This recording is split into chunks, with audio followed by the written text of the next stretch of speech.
Nossa. Não, e o Fernando colocando aqueles peitos de plástico lá? O Fernando tá com peito de plástico. Ah, minha mãe agora? É. Colocou a camisa por cima, só com o peito assim. Legal. Invisível. Você quer me zoar, maluco?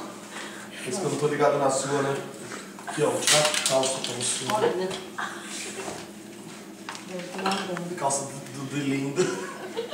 Onde você acha? Que é Diolinda, né? Isso que é Aqui? estranho o nome. Diolinda. Rafael, fala em tom baixo, assim. Ela é filha de Olinda. Calma, pra combinar com a minha blusa. Peraí, Rafael. Pra combinar com essa blusa. Peraí, não filma ainda não. Porque a Janaína já tá se Você vai usar fantasiando. coceira, hein? Dá, né? Dá mesmo, cuida dele. É assim? Algum risco.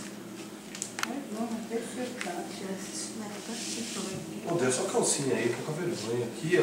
Ai, Ó. peraí, tá lindo. Como é que esse aqui mesmo? Não tem juízo mesmo, hein? Sim. Ela tá com 63 anos e não toma vergonha na cara. Aí, ó. Bunda. Ó. Tira a mão, tira a mão. Aqui, Cacau. E tem. Que isso dele? É pra tirar foto. Vai tomar banho, fedidinho. Meu, ela tá enrolando pra não tomar banho, vocês estão ligados. Ela não quer tomar banho. Apaga. Já vem na marca. Pô, filma o Luiz lá.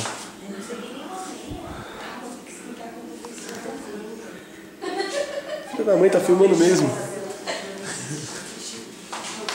Vou deixa eu chegar. Vai, beleza. E aí, Juliana? Vamos dormir nessa noite maravilhosa. Vou dormir com essa aqui, né? Vou dormir com essa. Deve ser de pelo, né? Dá pra ver isso, então. Vou dormir essa noite. Mas daí também acabou.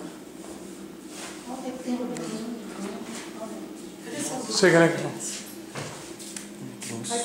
Zé Felipe, fala. Zé Felipe. Pra mim não dá.